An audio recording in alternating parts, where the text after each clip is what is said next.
Morning students. Last time covalent bonding को discuss करते कुछ इंटरप्शंस आ गए इलेक्ट्रिसिटी और फ़ोन कॉल आने की वजह से वीडियो बीच में कट गया। तो जो बाकी बचे हुए कोवलेट कंपाउंड्स हैं उनको डिस्कस करते हैं। तो एस्टल्डिहाइड कर दिया था, फिर रिवाइज करवा देता हूँ। इथेनॉल एल्डिहाइड फंक्शन ग्रुप में CHO CH3। ये जब हम नॉमेनक्लेचर करेंगे पता चलेगा। अभी आप क्रैंक कीजिए इस कंपाउंड के फार्मूले CH3, ये कार्बन, ये 3 hydrogens and each carbon shares 1 electron with hydrogen.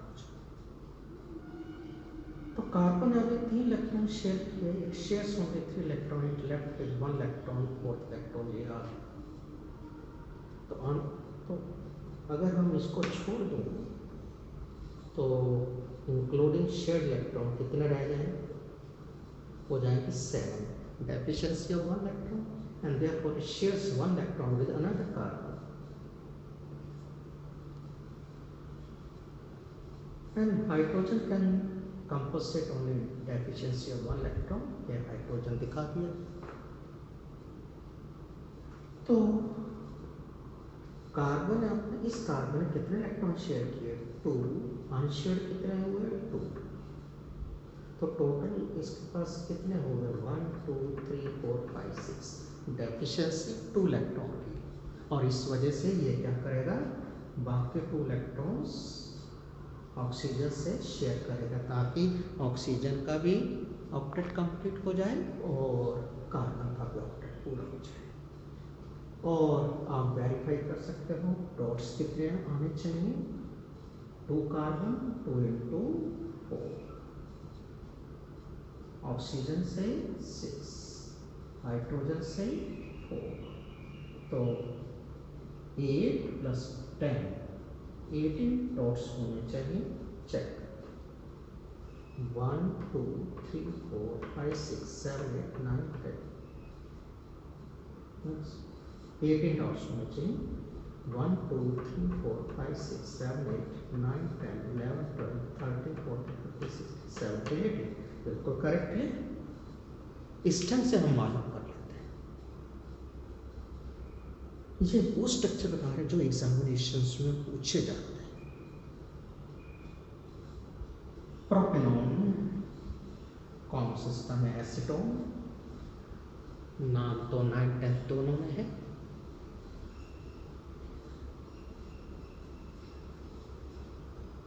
तो दिस इज द फार्मूला। तो 2 carbon in the same line 1 2 3 and the terminal carbon carries 3 hydrogens। तो 3 हाइड्रोजन्स कर दिया, 1 इलेक्ट्रॉन इनका आपस में शेयर हो गया और इधर भी शेयर हो गया। तो इसको भी डेफिशिएंसी 1 की रहेगी, इसको भी डेफिशिएंसी, तो इट शेयर्स 1 इलेक्ट्रॉन, इधर से भी शेयर। तो इसकी कमी रहेगी 1 2 3 4 5 6, 2 का डेफिशिएंसी वो किससे पूरी कम करेगा? ऑक्सीजन से। और इस ढंग से यहाँ पे डबल बॉन्ड आ गया। ये स्ट्रक्चर है, ये इलेक्ट्रॉन डॉट स्ट्रक्चर है।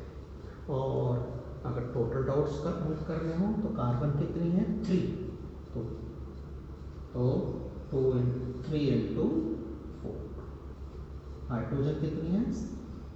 6 और ऑक्सीजन एक ही है, तो वैलेंशन ऑक्सीजन के 6 इलेक्ट्रॉन। तो 12 + 12 24 डॉट्स होने चाहिए।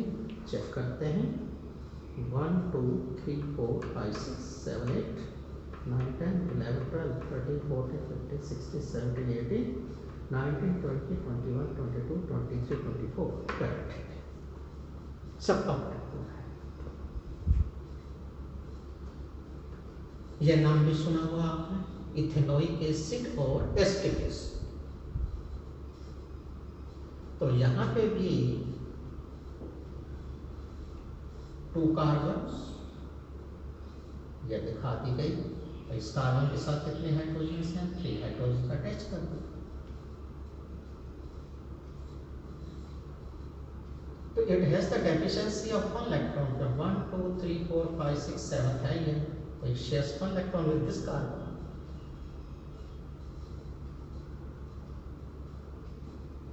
एसिड है तो प्रोटॉन देगा, तो एक ऑक्सीजन यहाँ पे दिखाया हमने, तो एक ऑक्सीजन इधर से इलेक्ट्रॉन शेयर कर दिया, ये इधर शेयर कर दिया,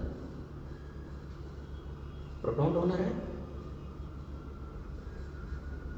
तो इसका ऑक्टेट कंप्लीट हो गया, तो ये कोई भी डबल या ट्रिपल बॉन्ड नहीं बनाएगा, लेकिन इसमें कमी रह गई। क्या? 1 2 3 4 5 6, तो कितने कमी रह गए? 2। तो एक ऑक्सीजन बचा हुआ है वो यहाँ पे आएगा and compensate the oxygen deficiency. और इस वजह से यहाँ पे 2 electron pairs are shared and that is why double bond is formed. While in this case 1 electron pair is shared, single bond, 1 electron pair is shared, single.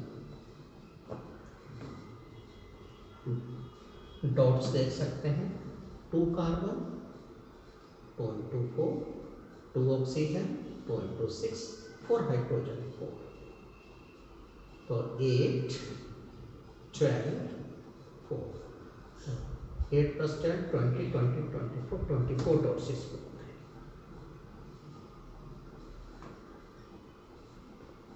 Cyclopentane 5 carbon होने चाहिए, single bond होने चाहिए, तो हमने यही किया, 5 carbon cyclic form में लिख लिया और एक एक इलेक्ट्रॉन पेयर सभी में शेयर कर दिया। इन 2 कार्बन में ये इलेक्ट्रॉन पेयर शेयर है, इन 2 कार्बन में ये इलेक्ट्रॉन पेयर शेयर है, इन 2 कार्बन के बीच में ये इन 2 कार्बन के बीच में ये इलेक्ट्रॉन पेयर शेयर है, इन 2 इलेक्ट्रॉन पेयर शेयर है, इन 2 के बीच में ये शेयर, और बाकी बचे इलेक्ट्रॉन्स इसमें आ जाएंगे, हाइड्रोजन को दे देंगे, हर कार्बन के साथ 2-2 हाइड्रोजन अटैच कर दोगे, तो आपको जो सा है ये साइक्लोपेंटेन का स्ट्रक्चर बन जाएगा, ये 2 hydrogen. Next is carbon dioxide. Carbon has the deficiency of 4 electrons, 2 and 4 valence shell में 4 इलेक्ट्रॉन। ऑक्सीजन का कंपोजिट ओनली 2, तो 2 ऑक्सीजन आर रिक्वायर्ड, एक लेफ्ट में दिखा दिया, एक राइट में दिखा दिया। ऑक्सीजन के 2 इलेक्ट्रॉन के इधर शेयर हो गए और 2 इलेक्ट्रॉन इधर शेयर हो गए, 4 इलेक्ट्रॉन।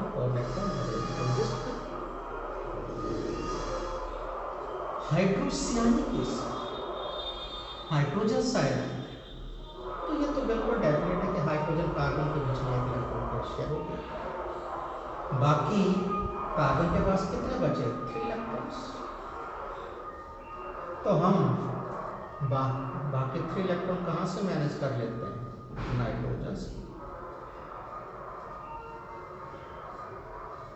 और इस तरह से नाइट्रोजन का भी ऑक्टेट पूरा हो गया, 1 2 3 4 5 6 7 6 ये 2 6 ये 2, क्योंकि कॉमन इलेक्ट्रॉन पे दोनों का बराबर का हक है, तो ये स्ट्रक्चर बना 3 इलेक्ट्रॉन पेयर्स।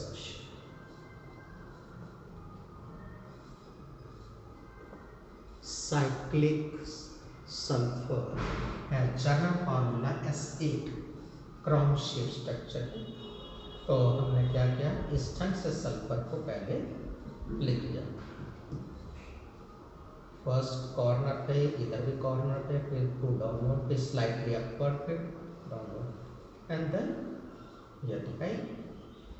और हर सल्फर के बीच में हमने क्या किया, 1 इलेक्ट्रॉन पेयर शेयर, इन 2 सल्फर के बीच में this electron pair, in 2 sulphur के बीच में this electron pair, in 2 sulphur के बीच में दिस इलेक्ट्रॉन पेयर, और इन 2 सल्फर के ये इलेक्ट्रॉन पेयर, इन 2 के बीच में ये, और इन 2 के बीच में ये, इन 2 के बीच में ये, इन 2 के बीच में ये। तो हर तरफ से left and right, up and down 1 electron pair share होते हैं। तो सल्फर के वैलेंस शेल पे तो 6 इलेक्ट्रॉन होते हैं, यूज कितने हुए? 2, तो हर सल्फर के 2 लोन पेयर्स, 2 इलेक्ट्रॉन पेयर्स बाकी दिखा देंगे, तो ये इलेक्ट्रॉन वो स्ट्रक्चर हो जाएगा। ये तो था इलेक्ट्रॉन डॉट स्ट्रक्चर के बारे में। अब इसके बाद आता है what are the properties of covalent compounds, क्योंकि अगर कोवलेंट बॉन्ड होगा तो कोवलेंट कंपाउंड कहलाएगा। तो कोवलेंट कंपाउंड में भी सॉलिड में भी लिक्विड में भी gas, that depend on the nature of the compound, like hydrogen, fluorine, methane, C2H4, ये क्या है? गैस।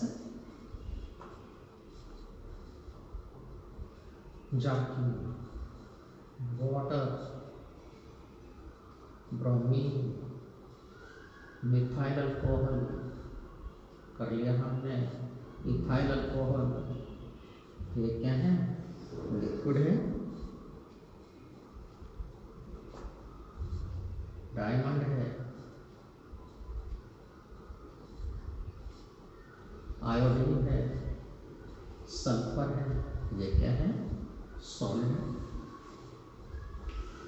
तो किसी स्टेट में भी हो सकता है, वो डिपेंड करता है कैसा कंपाउंड है आपका। बट जनरली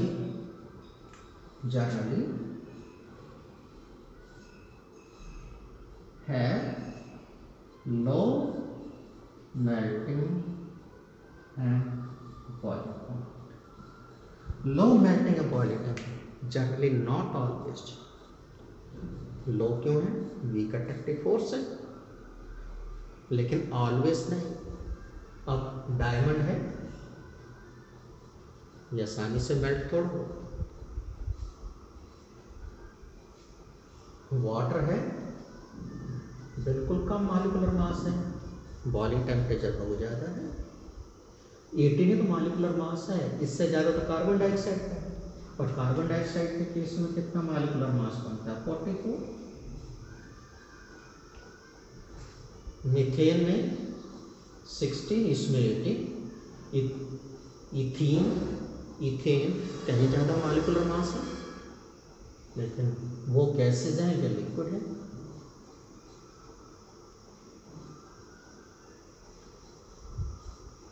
तो generally, not always, generally are poor conductor of electricity.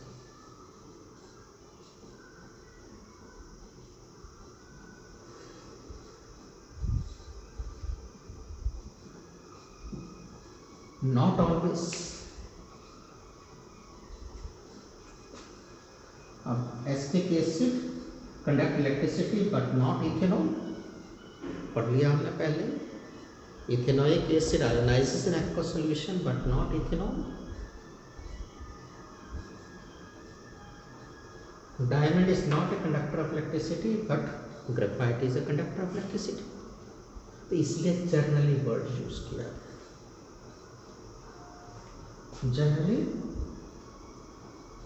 insoluble in polar solvents,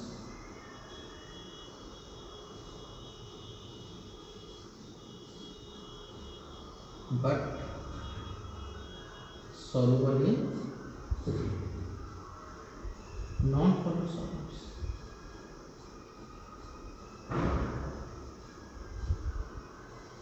फिर जनरली वर्ड यूज हुआ, methane is not soluble, ethane is not soluble, but methanol is soluble in water. So some exceptions are there, but soluble in non-polar solvents. Non-polar solvent कौन से हैं? Carbon tetrachloride, benzene, petrol. तो reason due to chemical similarity. They may show isomerism. They show directional characteristics.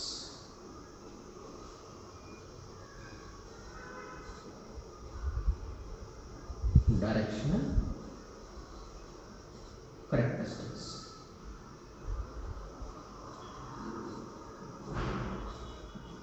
They show directional characteristics. जैसे बताया है water के case में ये स्ट्रक्चर होगा, ना कि ये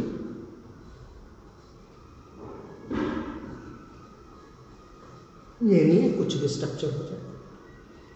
अमोनियम में नाइट्रोजन सेंटर में, साइड में हाइड्रोजन, मीथेन में टेट्राहेड्रल शेप होगी, मीथेन में each carbon is tetrahedrally surrounded by 4 hydrogens. They have directional characteristics. Ionic compounds में non directional characteristics. They show molecular reactions. Ionic compound कौन से दिखा रहे थे? आयनिक रिएक्शंस। और इस वजह से आयनिक कंपाउंड्स में रिएक्शन कैसा होता है? स्लो या मॉडरेट होता है, यानी कि दे रिक्वायर्स आवर्स और डेज और वीक्स और ईयर्स और सेंचुरीज एक्सेट्रा।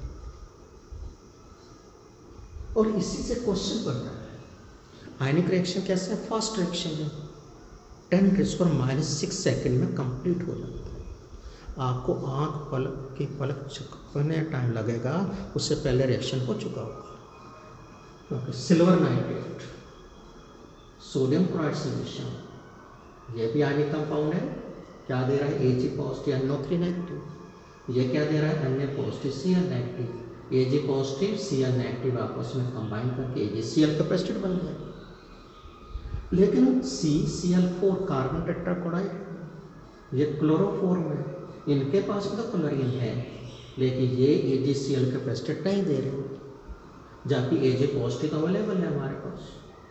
कारण है कोवलेंट कंपाउंड आयोनाइज नहीं होते। तो CCl4 या CHCl3 carbon tetrachloride chloroform, they don't give chloride ions, and that is why we don't get precipitates of AgCl. तो ये था आपका किसके बारे में? Covalent compounds.